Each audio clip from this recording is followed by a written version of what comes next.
സൂര്യ, എനിക്ക് ബെയില് കിട്ടി. ഞാൻ പോവുക. നിനക്കെന്താ സംഭവിച്ചതെന്ന് മറച്ചു വെക്കാതെ എന്നോട് പറ. നിനക്കും ബെയില് വാങ്ങിച്ചു തരാം. ആദ്യം സ്വന്തം കാര്യം നോക്ക്. എനിക്കിഷ്ടപ്പെടുമ്പോഴൊക്കെ ഞാൻ അകത്ത് വരും, ബോറടിക്കുമ്പോൾ പുറത്തു പോകും. ശരി, എന്നാ വരട്ടെ. ഹലോ വജ്രമണി, ഒന്ന് സൂക്ഷിക്കുന്നത് നല്ലതാ.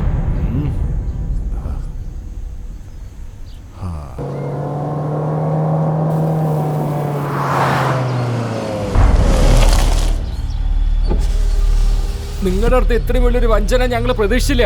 നിങ്ങളൊക്കെ ഒരു മനസാക്ഷിയുള്ള ആളാണോ? വഞ്ചകനാണ് നിങ്ങൾ. എന്താണോ ഓവറായിട്ട് സംസാരിക്കുന്നത്? എന്റെ അവസ്ഥയെ പറ്റി തനിക്കെന്താ അറിയാം? വെറുതെ വായിട്ടലക്കാണ്ട് പോ. വണ്ടി എടുക്കണ, തോട്ടത്തിലെ വീട്ടിലേക്ക് വിട്ടോ. എന്തിനാ സാറേ? ഈ നാട്ടില് ഇനി ഞാൻ കാല് വെക്കില്ല. തോട്ടത്തിലേക്ക് വിട്ടോ. വണ്ടി എടുക്കാനല്ലടാ പറഞ്ഞേ. സൂര്യ, ഇങ്ങനെ വാശി പിടിക്കല്ലേ മോനെ. നിന്റെ അച്ഛനും വീട്ടിലേക്ക് വരില്ലെന്നാ പറയുന്നേ. സാറ് ഫാം ഹൗസിലെ താമസിക്കാൻ പോണെന്ന് പറഞ്ഞേ. നീ ഇവിടുന്ന് പോവാണെന്ന് പറയണു. ഇവിടെ എന്താ സംഭവിച്ചത്? നിന്റെ കൺമുമ്പിൽ കണ്ടതല്ലേ? ഇതൊന്നും ശരിയല്ല മോനെ. സൂര്യ, നമ്മൾ അങ്ങോട്ടേക്ക് പോണോ? ഇവിടെ തന്നെ നിന്നാൽ എന്താ? വായടക്കേ. രാജു ആരാണെന്ന് നിനക്കറിയാവോ? വജ്രമണി. മോനെ സൂര്യ, നിന്റെ അച്ഛന്റെ അഭിമാനം ആരാ പിന്നെ സംരക്ഷിക്കുക? നിന്റെ ഭർത്താവിനെ ഞങ്ങൾ ഇല്ലാതാക്കും. നിന്റെ നെറ്റിയിൽ കുങ്കുമോ ചന്ദനോ ഇല്ലാതാക്കും. അങ്ങനെ ഓരോന്നും പറയാ നാട്ടുകാരെല്ലാം. ആരാമേ അങ്ങനെ പറഞ്ഞത്? വരാൻ പറ, ഞാൻ കാണിച്ചു കൊടുക്കാം. ചേച്ചി ഏത് സമയത്ത് എന്താ സംസാരിക്കണമെന്ന് അറിയില്ലെന്ന് വെറുതെ ഇരിക്കുക. ഇത് നോക്കിയ സൂര്യ, നമ്മുടെ വലിയ വീട്ടിന് ഇപ്പൊ സമയം ശരിയല്ല. ഈ വലിയ വീടിന്റെ അവകാശിയായിട്ട് നീ തീരുമാനിച്ചേ പറ്റൂ. വലിയ വീടിന്റെ അഭിമാനം കാത്തു രക്ഷിക്കണം. ഇപ്പോഴാണ് മോന് സഹായം വേണ്ടി വന്നത്. നീ ബുദ്ധിശാലിയാണ്. നീ എന്തിനാ എന്നോട് ദേഷ്യപ്പെടുന്നത്? മിണ്ടാതെ ഇവിടുന്ന് പോയിക്കോ. സമ്മതിച്ചു. എൻ്റെ അച്ഛനെ ഹോസ്പിറ്റലിൽ കൊണ്ടുവന്നില്ലേ? ആ കടമുണ്ടല്ലോ, ആ കാശ് ഞാൻ തിരിച്ചു തരാം. ഇതിനെല്ലാം പൈസ എന്തിനാ മോനെ തരുന്നേ? നിങ്ങളുടെ വാക്കുകളെ ഞാൻ വിലമതിക്കുന്നു. ഞാൻ വലിയ വീട്ടിലെ പയ്യനാണെന്ന് അവിടെ ആരും അറിയാൻ പാടില്ല. ശരി ശരി, ഞാൻ ആ നാട്ടിൽ വരും, പക്ഷെ ആ രാജുവിന്റെ വീട്ടിൽ മാത്രം വരില്ല. ചേട്ടാ, എന്താ ഇവനിങ്ങനെ? ശരി ചേച്ചി വരാന്ന് പറഞ്ഞല്ലോ. പിന്നെന്താ? നിങ്ങളുടെ ഭർത്താവിന് ഒന്നും സംഭവിക്കില്ല.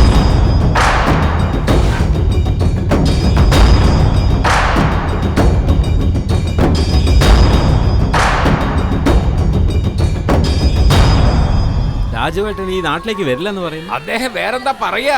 ഈ നാടിന് വേണ്ടി എന്തെല്ലാം നല്ല കാര്യങ്ങൾ ചെയ്തിട്ടുണ്ട്. ഈ അനാഥാശ്രമം അദ്ദേഹം കെട്ടിത്തന്ന്, ഇവിടുത്തെ സ്കൂള് കെട്ടിത്തന്ന അദ്ദേഹമാണ്. പാവങ്ങൾക്ക് വേണ്ടി ഒരുപാട് സ്ഥലവും എഴുതി കൊടുത്തിട്ടുണ്ട്. അതൊന്നും ആലോചിക്കാതെ അദ്ദേഹത്തിനെ കുറിച്ച് എന്തെല്ലാം പറഞ്ഞു നിങ്ങൾ? കർഷകരുടെ പത്രങ്ങൾ ബാങ്കിൽ അടമാനം വെച്ച് തെറ്റല്ലേ? എന്തായിരുന്നോ കർഷകരുടെ പത്രം പോലും? എടോ, ആ സ്ഥലം പാവങ്ങൾക്ക് എഴുതി കൊടുത്ത ഇദ്ദേഹം അങ്ങനെ ചെയ്യുന്നു നിങ്ങൾക്ക് തോന്നുന്നുണ്ടോ? ഞങ്ങൾ ആ ചിന്നപ്പനോട് പറഞ്ഞാണ്. അങ്ങനെ ഞങ്ങൾ പറയുന്നൊന്നും കേട്ടു. തീർച്ചയായിട്ടും കേൾക്കും. അതിനൊരു സമയം വരും. രാജു സാറിന് ആരും ഇല്ലാന്ന് നിങ്ങൾ കരുതൊന്നും വേണ്ട. അദ്ദേഹത്തിന് ഒരു മോനുണ്ട്, സമർത്ഥനായ മോൻ. അവൻ വരും. അപ്പൊ നിങ്ങൾക്കറിയാം.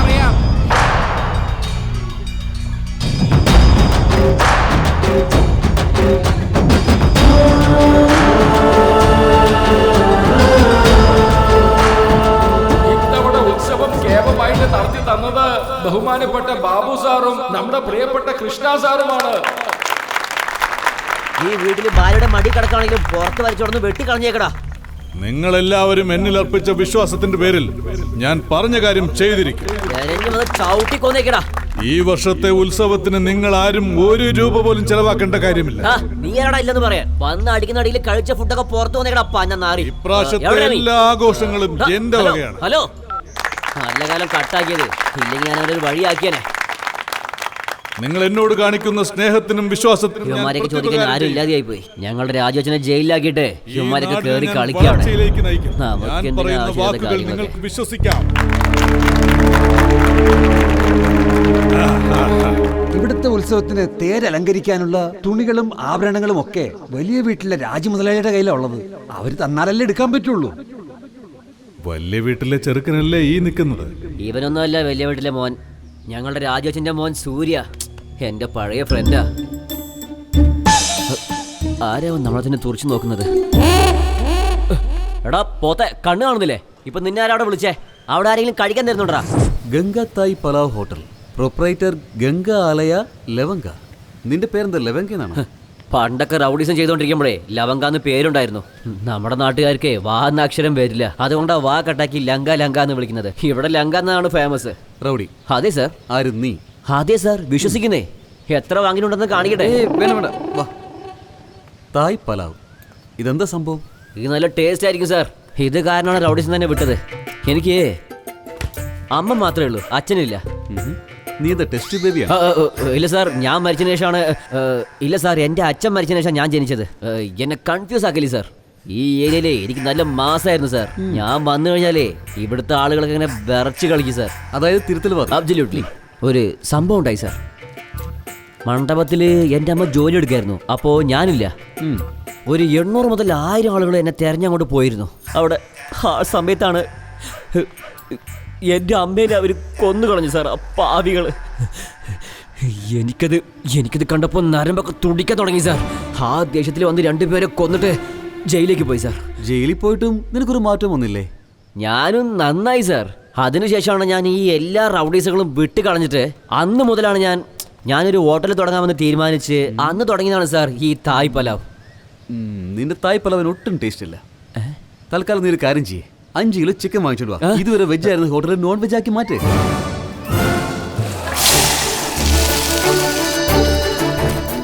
എന്താ സാർ ഈ റേഞ്ചിൽ ബിരിയാണി ചെയ്തിരിക്കുന്നത്? ടേസ്റ്റ് എങ്ങനെയുണ്ട് നോക്ക്. നന്നായിട്ടുണ്ടോ? Sir super sir.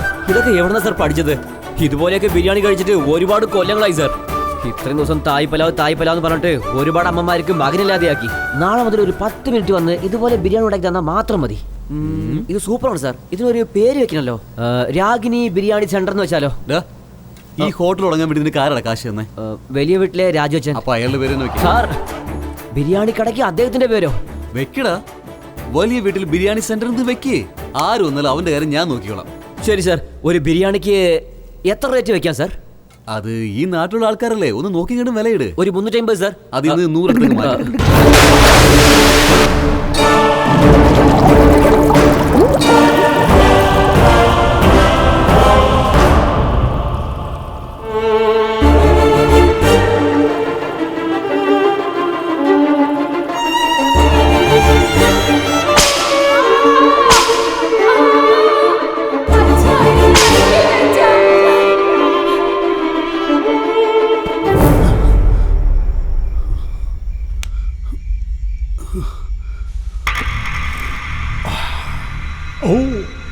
ഞാൻ ആർക്കും വിസിറ്റിംഗ് കാർഡ് കൊടുത്ത് പരിചയപ്പെടുത്താറില്ല.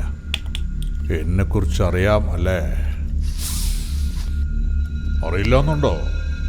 നിന്റെ മുഖത്ത് കാർക്കിച്ച് തുപ്പിയിട്ടുമുണ്ട്, അടിച്ച് വരട്ടിയിട്ടുമുണ്ട്. വന്ന കാര്യം പറയടോ. നിങ്ങളെ ഈ അവസ്ഥയിലേക്ക് തള്ളിയിട്ടിട്ട് ഞാൻ ഇത്ര ഉയരത്തില് ഈ ലെവലിൽ എത്തുമെന്ന് നിങ്ങളെ എപ്പോഴെങ്കിലും ചിന്തിച്ചിട്ടുണ്ടോ? വലിയ വീട്ടിൽ രാജു ജനങ്ങളെ എല്ലാവരെയും മുകളിലേക്ക് കൂട്ടിക്കൊണ്ടു പോകും, എന്നിട്ട് പോയ വേഗത്തിലെ താഴേക്ക് തള്ളിവിടുകയും ചെയ്യും. വന്ന കാര്യം പറ. നിങ്ങളുടെ സ്ഥാനത്ത് നിന്നോണ്ട് ഞാൻ ഈ നാട്ടിലെ ഉത്സവം നടത്തിക്കൊടുക്കണമെന്ന് ജനങ്ങൾ ആഗ്രഹിക്കുന്നു. ആരെ എവിടെ വെക്കണമെന്ന് ജനങ്ങൾക്ക് നന്നായിട്ട് അറിയാം. അതിനെല്ലാത്തിനും ഒരു വഴിയുമുണ്ട്. അർഹത, ഗൗരവം, യോഗ്യത, അതൊക്കെ ഇരിക്കട്ടെ. ആദ്യം എണീക്ക്, എന്നിട്ട് അങ്ങോട്ട് പോ. എഴുന്നേക്കാനല്ലേ പറഞ്ഞത്? നിങ്ങൾക്ക് കസേര കൊണ്ട് വെച്ചാ അവനെ പിടിച്ചിരുത്തണം. ഇവിടെ ഇരിക്കേ. ഞാൻ എന്താ ചെയ്യണ്ടേ? അമ്പലത്തിലെ ആഭരണങ്ങളൊക്കെ അവിടുത്തെ വീട്ടിലാണ് ഉള്ളത്. അത് മുഴുവൻ കിട്ടിക്കഴിഞ്ഞാ നാഗപ്പ, എന്തോ അയാൾക്ക് എന്താ വേണ്ടെന്ന് വെച്ചാ, എപ്പോഴാ വേണ്ടെന്ന് വെച്ചാ എല്ലാം കൊടുത്തേക്ക്. മുഴുവനോ? ഒരു ദിവസം മുമ്പ് തന്നെ വന്ന് വാങ്ങിച്ചോളാം. കോർന്നോരെ നിന്നേണ്ടല്ലോ. രാജു ഏട്ടാ, ഞങ്ങൾ പുതിയ പിള്ളേരല്ലേ, നിങ്ങൾ വേണം എൻകറേജ്. അതാ കൊടുക്കാന്ന് പറഞ്ഞല്ലോ. ഇതിന്റെ ഇടയ്ക്ക് സംസാരിക്കാൻ പോവാ നോക്ക്. പോ എഴുന്നേറ്റ്. എന്നാ ശരി, ഞാൻ വരാം. കേട്ടല്ലോ. സാറേ, ഈ ജനങ്ങളൊക്കെ സാറിനെ വിശ്വസിച്ചിരിക്കണേ കേട്ടോ. ഒന്നും ചോദിക്കാതെ വെറുതെ ഇങ്ങനെ ഇരുന്ന എങ്ങനെയാ? സ്വന്തം നാട്ടുകാരുടെ മുഖത്ത് നോക്കി സംസാരിക്കാൻ താല്പര്യമില്ലാത്ത ഇയാളൊക്കെയാണല്ലോ നിങ്ങൾ തലയിലെടുത്ത് വെച്ചിരിക്കുന്നത്. സത്യത്തിൽ നിങ്ങളുടെ സ്ഥാനത്ത് ഞാനായിരുന്നെങ്കിൽ കെട്ടി തൂങ്ങി ചാത്തേനെ. ഓട്ടെ സാറേ, നല്ല കാര്യങ്ങൾ ചെയ്യുമ്പോ അങ്ങനെ തടസ്സങ്ങളൊക്കെ വരും. എന്തിനാ വിഷമിക്കുന്നത്? സാറിന്റെ കൂടെ ഞങ്ങൾ എല്ലാരും ഉണ്ടാവുന്നേ. എടാ പി ചേട്ടാ, എനിക്കിതുപോലൊരു ചുവന്ന കാറ് വേണം. ഏത് ചേട്ടാ? ആ വണ്ടി ചെന്ന് ഇവരിൽ 4 പേരെ അടിച്ചാ ഇതിന്റെ പിന്നിൽ രാജു ആണെന്ന് പറഞ്ഞു.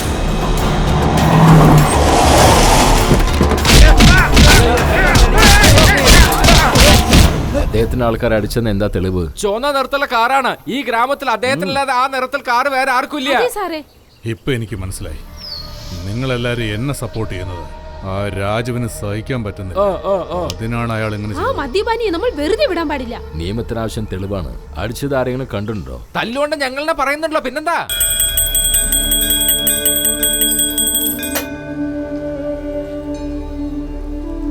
ലക്ഷ്മി അമ്മ, നിങ്ങളുടെ കഷ്ടകാലമൊക്കെ തീരുന്ന സമയം, എന്നാലും നിങ്ങൾ സങ്കടപ്പെട്ടിരിക്കുകയാണ്. നിങ്ങളുടെ മനസ്സിൽ എന്തോ ഉണ്ട്.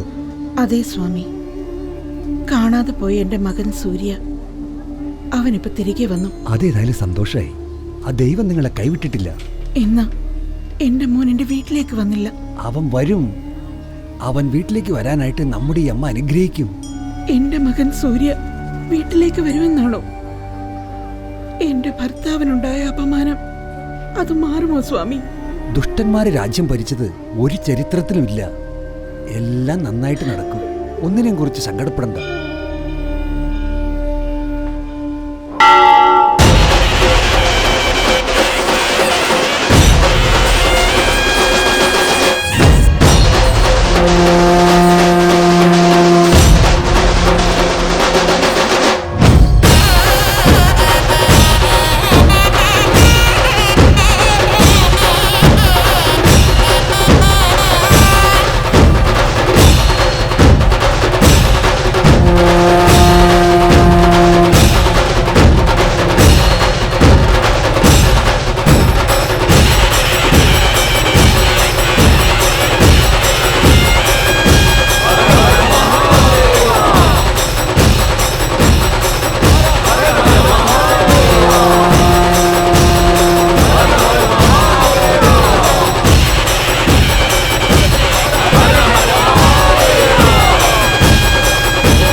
ചക്രത്തിൽ എന്തോ കുടുങ്ങിയിട്ടുണ്ടെന്ന് തോന്നുന്നു. എന്താ നോക്കാം.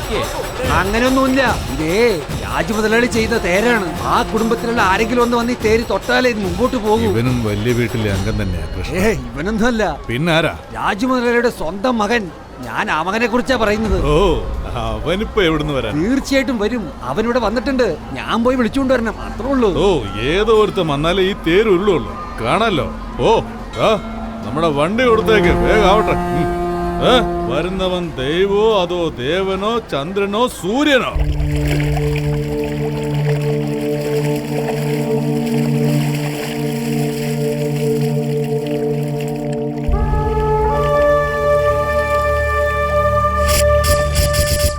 ദൈവത്തിന്റെ അനുഗ്രഹമില്ലാതെ ഒന്നും നടക്കില്ല. മനുഷ്യര് എന്തെല്ലാം തീരുമാനമെടുത്താലും അന്തിമ തീരുമാനം അവന്റെയാണ്. നിന്റെ ഭാരം അവന്റെ കാൽക്കിൽ ഇറക്കി വെച്ചിട്ട് നീ നിന്റെ കടമ ചെയ്യേ. അതിന്റെ പ്രതിഫലം നിനക്ക് തീർച്ചയായിട്ടും കിട്ടും.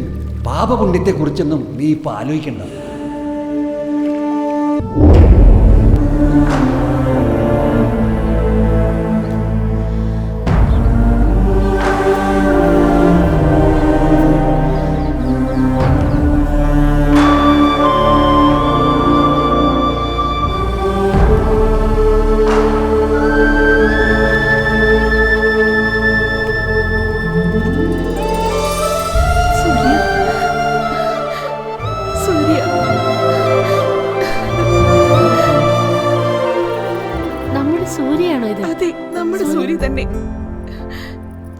ഇവൻ വളർന്ന് എത്ര വലുതായിരിക്കുന്നു. മോനെ, ഇനി ഒരിക്കലും നീ ഈ വീട്ടിൽ നിന്ന് പുറത്തു പോകരുത്. ഇത്രയും ദിവസം നീ എവിടെയായിരുന്നു? എനിക്കിഷ്ടപ്പെടരുത്. പഴയ വിഷയങ്ങളൊക്കെ ഓർമ്മയുണ്ടോ അല്ലെങ്കിൽ മറന്നോ? കൃഷ്ണ, അമ്മായി, ഈ സൂര്യയിലെ എപ്പോഴും എന്നോട് പ്രശ്നം ഉണ്ടാക്കുക. നിങ്ങൾ രണ്ടുപേരും ഇനി വഴക്കൂടാൻ പാടില്ല, മനസ്സിലായോ? മിണ്ടാതിരുന്ന് കഴിക്കുക. അത് കണ്ടോ അവൻ നോക്കുന്നത്? എടാ, ഒരു വായ കൂടെ കഴിക്കും മോനെ. സാറേ, ചേച്ചി ലൈനിലുണ്ട്. സൂര്യ വീട്ടിൽ വന്നിട്ടുണ്ട് അത്രേ. ഹലോ. അതെ, നമ്മുടെ സൂര്യ നമ്മുടെ വീട്ടിലേക്ക് വന്നു. അതിന് ഞാനെന്ത് വേണം? ഞാനിപ്പോ എന്താ പറയാ, എനിക്ക് ഭയങ്കര സന്തോഷായി. എനിക്ക് വളരെ ദുഃഖമുണ്ട്. ഫോൺ വെക്കേ. അതെ, എങ്ങനെയോ സൂര്യ വീട്ടിലെത്തിയല്ലോ. വീട്ടിൽ വരാതെ പിന്നെ എവിടെ പോവൻ? എവിടെ പോയാലും ഇവിടെ തന്നെ വന്നേ പറ്റൂ. അല്ല, ഈ വായിൽ നല്ല വാക്കുകളൊന്നും വരില്ലേ? നല്ല കാര്യങ്ങൾ സംഭവിക്കുമ്പോൾ നല്ല വാക്കുകൾ വരും. നമ്മൾ ഇത്രയും പണം ചെലവ് ചെയ്ത് ഉത്സവം നടത്തിയത് ആ വലിയ വീട്ടിലെ തെണ്ടിയെ വലുതാക്കാനാണോ? സാർ എന്തിനാ വിഷമിക്കുന്നേ? ഉത്സവം നല്ലപോലെ നടന്നു തീർന്നല്ലോ, പിന്നെന്താ? അങ്ങനെ അല്ലല്ലോ. അവൻ വെളി ബിരിയാണി കട വെച്ചോണ്ടിരുന്ന. നിനക്കെങ്ങനെ അറിയാം? എനിക്കും അവനും ഒരു കണക്കുണ്ട്. എന്നെ അവൻ അടിച്ച് നാണം കെടുത്തി. തന്ത എന്നെ തല്ലി, സന്തതി നിന്നെ. വീട്ടില്ല ഞാൻ അവനെ കൊന്ന് അവന്റെ രക്തം എടുക്കാണ്ട്.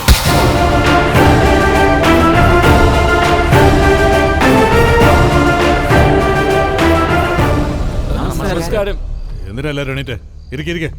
അല്ല സാറേ, ഇദ്ദേഹത്തിനെ കാണുമ്പോ രാജു സാർ വന്നത് പോലെ തന്നെ ഉണ്ട്. ഓ, മഞ്ഞപ്പിത്തം പാചകം എല്ലാം മഞ്ഞായിട്ടേ തോന്നുന്നു. കൂടുതലൊന്നും പറയണ്ട, ഇരിക്കെ. എന്താ കാര്യം? നിങ്ങൾ ഇരിക്കേ, സംസാരിക്കാം. വലിയ വീട്ടിലെ പയ്യനായതുകൊണ്ട് നീ വലിയ ആളൊന്നുമല്ല.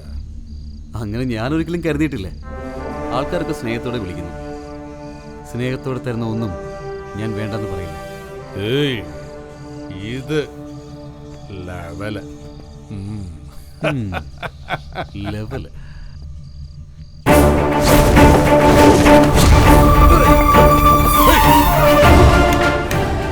ലെവലെന്ന് പറഞ്ഞാൽ ഇതാണ് പാരമ്പര്യമായിട്ട് കിട്ടുന്നത്. കൊമ്പത്തെ ലെവൽ. എന്തെന്ന് കൊമ്പത്തെ ലെവൽ?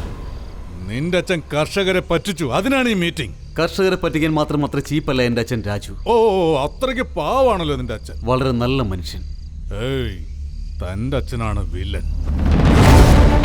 എൻ്റെ അച്ഛൻ എനിക്ക് മാത്രമാണ് വില്ലൻ. അദ്ദേഹത്തിൻ്റെ അടുത്ത് ആരെങ്കിലും പ്രശ്നമായിട്ട് ചെന്നാൽ അവർക്ക് ഞാനായിരിക്കും വില്ലൻ. ഹീറോ പവർഫുൾ ആണെങ്കിലേ വില്ലനൊരു മര്യാദയുള്ളൂ. ഏയ് ബാബു, കിട്ടുന്നത് ഭക്ഷിച്ചുകൊണ്ട് വാലാട്ടി മര്യാദയ്ക്ക് ജീവിച്ചാൽ നിനക്ക് നല്ലത്. കടിക്കാവുന്നും കുരയ്ക്കാവുന്നും വിചാരിച്ചാലുണ്ടല്ലോ, പേപ്പട്ടി കൊല്ലുന്ന പോലെ കൊന്നുകളയും. അതുകൊണ്ട് കഴിയുന്നത്ര വേഗത്തിൽ ഈ നാട് വിട്ട് പോകുന്നു.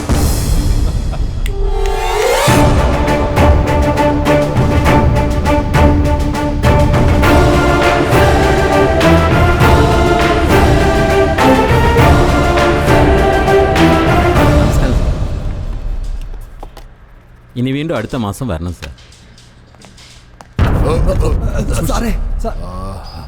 ഒരു നിമിഷം ഒന്ന് കാലിടറിയാലും എനിക്ക് എഴുന്നേറ്റ് നിൽക്കാനുള്ള ശക്തി ഇപ്പോഴും കയ്യിലുണ്ട്.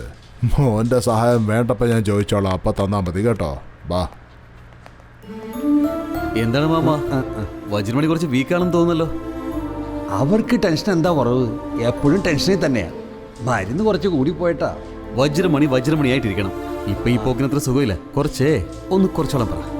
അച്ഛനും മോനെ ആരെങ്കിലും പറയുന്നേക്കൊന്നും അനുസരിക്കുകയാണെന്നുണ്ടെങ്കിൽ പറയും. ഞാൻ അവരെ കൂട്ടിക്കൊണ്ടെന്ന് പറയിപ്പിക്കാം. നടക്കുന്ന കാര്യം ഇതൊക്കെ. സൂര്യ, പ്ലീസ് ഒന്ന് മനസ്സിലാക്ക്. ഏതോ മനസ്സിലാക്കണത്രേ, മനസ്സിലാക്കുന്നേ. ലങ്ക അല്ല, ലവങ്ക. ലവ് എന്ന് പറഞ്ഞാൽ ഡേഞ്ചറാ. ഇവിടെ അതിലും ഡേഞ്ചറാ. Double acting. അങ്ങനെയാണോ? കണ്ട അങ്ങനെ തോന്നുന്നല്ലോ. തോന്നുന്നതിനാ സെക്രട്ടറി ബിൽഡിംഗ്. ഗംഗ, ഞാൻ ഇങ്ങേർക്ക് വേണ്ടി എന്തൊക്കെ കാര്യങ്ങളാ ചെയ്തിട്ടുള്ളതെന്ന് അറിയാം നിനക്ക്? എന്തൊക്കെയാ ചെയ്തേ? എന്റെ സ്റ്റൈല് ചേഞ്ച് ചെയ്തു, എന്റെ ഹാബിറ്റ്സ് ഒക്കെ ഉപേക്ഷിച്ചു, ചെറുതായിട്ട് അടിച്ചോണ്ടിരിക്കായിരുന്നു. അയ്യോ, അതൊക്കെ തെറ്റാണ്. അതൊന്നും വിടാൻ പാടില്ല. ഇത്ര നല്ല കാര്യങ്ങൾ എന്തിനാ വിടുന്നേ? കണ്ടിന്യൂ ചെയ്തൂടെ പ്ലീസ്? കറക്റ്റ്. വരുത്തിക്കോ. എന്തിനെ? വെള്ളം അടിക്കാൻ. തായ് പലാവ്, biryani centre, bar and restaurant, drinks not allowed inside. Hello, ഇന്ന് ഞാൻ ഇവിടെ വെള്ളം അടിച്ചേ തീരൂ. പോയി വാങ്ങിച്ചിട്ട് വാ. ഇതാ കുടിച്ച് നിങ്ങൾ മരിച്ചു കഴിഞ്ഞാലേ നിങ്ങളുടെ മരണത്തിന് ഞങ്ങൾ കാരണമല്ല. സൈഡ് ഡിഷ് എന്താ വേണ്ടത്? മത്തി പൊരിച്ചത്, ബീഫ്, ബുൾസേ. ഇവളടുത്ത് സ്പെയർ പാർട്സിന്റെ പേരൊന്നും പറയാതെ നീ ഒന്ന് വായടക്കി. അയ്യോ, വാട്ടറോ? വാട്ടർ മിക്സ് ചെയ്ത് കുടിച്ചാൽ ഛർദ്ദിക്കാൻ വരും. ഞാൻ ഇങ്ങനെയാ റോ ആയിട്ട് കുടിക്കും. അപ്പൊ റാ പാർട്ടിയാണല്ലേ? ഒരടി എന്ന മുഖം വാൾ പോസ്റ്റ് പോലെ ആകും. സ്ഥലം ഇവിടെ നോക്ക്. നീ എന്റെ കെട്ടിയാനൊന്നുമല്ലല്ലോ. താങ്ക്സ്. ചോദ്യം ചേച്ചി. ദാ നോക്ക്, ഞാൻ ഒരിക്കലും കമ്മിറ്റ് ആകില്ല. ഒരു പക്ഷെ കമ്മിറ്റ് ആയി കഴിഞ്ഞാ ഞാൻ പറയുന്നത് ഞാൻ തന്നെ കേട്ടൊന്നും വരില്ല. കേക്കണ്ട, വിട്ടേക്ക്. കൊഞ്ചു പോലും നിന്റെ പഞ്ച് ഡയലോഗ് അടിക്കുന്നു. എഴുന്നേറ്റ് വീട്ടിൽ പോ നോക്കി. സൂര്യ സാർ, മദ്യം കണ്ടതും കണ്ണടച്ചിട്ട് എടുത്തു കുടിക്കുന്ന സിറ്റുവേഷനിലാണ് ഞങ്ങൾ. നിങ്ങൾക്ക് ഇതൊന്നും വേണ്ട. കിട്ടാത്തവളെ മാലാകെന്നും കിട്ടിയവളെ പ്രേതമെന്നും വിളിക്കുന്നത് തെറ്റാണ്. താനെ കിടുന്ന പായസം എന്തിനാ വെറുതെ വിടുന്നത്? എടുത്തോളൂ. Love is blind, you no.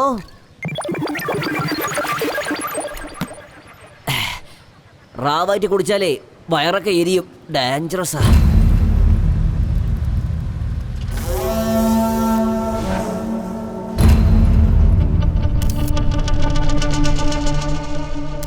Sir, ഞാനാ സാർ കേബിൾ ബാബുവിന്റെ അനിയൻ കരാത്തെ മഞ്ച സംസാരിക്കുന്നത്.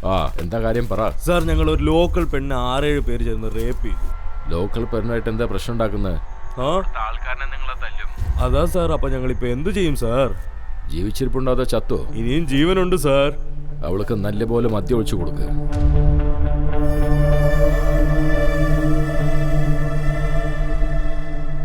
പ്ലാസ്റ്റിക് കവറിൽ മുഖം പൊതിഞ്ഞ് അവളെ തീർത്തേക്ക്. ശരി സാർ, താങ്ക് യു സാർ. കേട്ടോ നിന്റെ അപ്പൻ എങ്ങനെയുള്ള ഒരാളാന്ന്? നിനക്കൊരു ലവർ ഉണ്ടല്ലേ, വലിയ മാവീരൻ. അവന് ഫോൺ ചെയ്ത് വരാൻ പറ, അവനിങ്ങോട്ട് വരാൻ പറ. ഹലോ, ആരാണ്? Hi bro. നിന്റെ പെണ്ണിനെ അങ്ങോട്ട് ഞാൻ പൊക്കി നിന്റെ കൺമുന്നേ റേപ്പ് ചെയ്യാന്നാ ഞാൻ ഫോൺ ചെയ്തത്. അഡ്രസ് പറയാൻ നോട്ട് ചെയ്തു.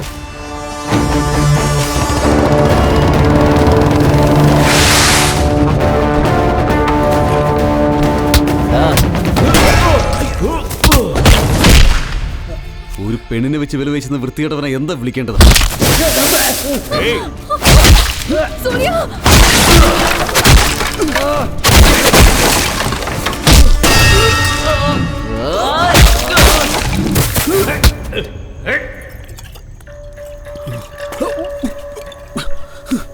കുടിക്കടാ, കുടിയാ.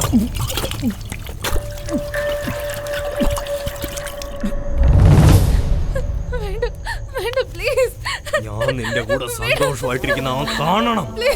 അവനെ എണിപ്പിക്കടാ.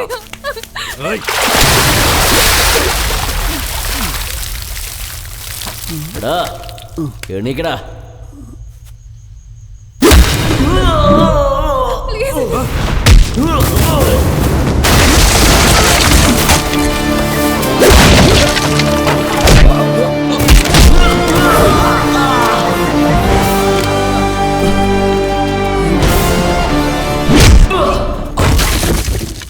നിന്റെ മിക്സിങ് ശരിയല്ല, വെള്ളം ഒരുപാട് കൂടിപ്പോയി.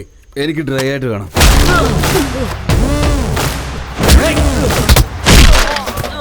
ഞാൻ നോർമലായിട്ടിരിക്കുമ്പോ തന്നെ അടിച്ചാൽ അതിന്റെ കൈയും കാലൊക്കെ പീസ് പീസാകും. അപ്പൊ പിന്നെ കിക്കോടെ അടിച്ചാൽ നിന്റെ പോയില്ലേ? വാടാ വാടാ വാടാ, ഡാടാ പുറകെ നടിക്കടാ. വാ വാടപ്പോ നീ എങ്ങോട്ട്?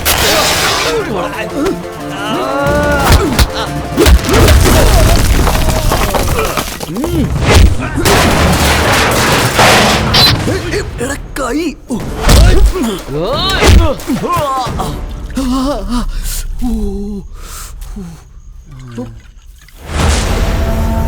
എടാ, ഇവിടെ ടച്ചിങ് തരാൻ ആരുമില്ലേ? ഈ രക്തത്തിന് ഭയങ്കര ഉപ്പാണ്.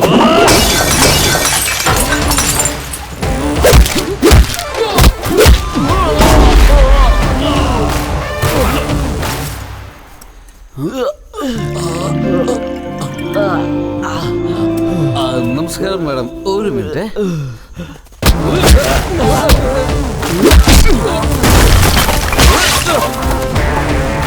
ഡ്രൈ ആയിട്ട് അടിച്ചാലല്ലാതെ എനിക്കൊന്നും ഫീൽ ആവില്ല ബ്രോ. വല്ല കമ്പി കൊണ്ട് അടിക്ക്.